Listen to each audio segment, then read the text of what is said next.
बिस्मिल्लाहिर्रहमानिर्रहीम। मोहतरम नाजरीन, मायोनीज से अगर बालों में मालिश करें और थोड़ी देर के बाद धो लें तो बाल नरम और चमकदार हो जाएंगे। जिल्द की ताजगी के लिए चंद पुदीने के पत्ते, थोड़ी सी बर्फ़, 2 कतरे शहद और 2 कतरे अर्के गुलाब, ये सब चीज़ें मिलाकर चेहरे पे लगाएं। इंशाल्लाह चेहरा बिल्कुल ताज़ा हो जाएगा।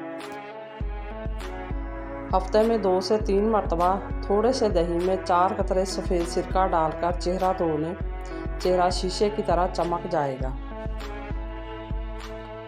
अगर चश्मा पहनने से निशान पड़ जाते हैं तो थोड़ी सी पेट्रोलियम जेली लगाकर चश्मा पहन लें तो निशान नहीं पड़ेंगे।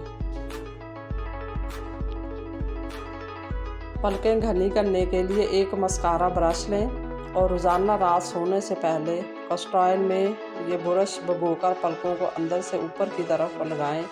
चंद ही दिनों में आपकी पलकें बहुत घनी और हसीन हो जाएंगी। चंद पकी स्ट्रॉबेरी लेकर इससे क्रीम के साथ पीसें और इसको चेहरे पे लगाएं। खुश्क जिल्द के लिए ये बेहतरीन मास्क है।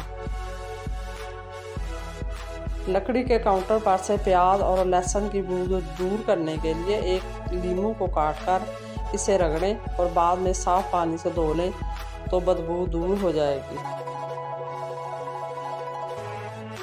नीम का फल बगैर बीज के लेकर इसका पेस्ट बना लें।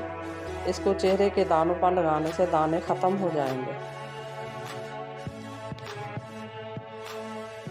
अगर आपके हाथ की हथेलियाँ सख्त और खुरदरी हो गई हों तो थोड़ा नींबू का रस और 1 चाय का चम्मच शक्कर लेकर मिलाएं और हाथों के दरमियान लगाकर आहिस्ता आहिस्ता रगड़ें यहाँ तक कि शक्कर घुल जाए। 2-3 दिन रोज़ाना करें, हाथ रुई की तरह मुलायम हो जाएंगे। खुश्क जिल्द और सर्दी की खारश से छुटकारा पाने के लिए 1 बाल्टी पानी में 1 चाय का चम्मच नमक डालकर इससे नहाएं।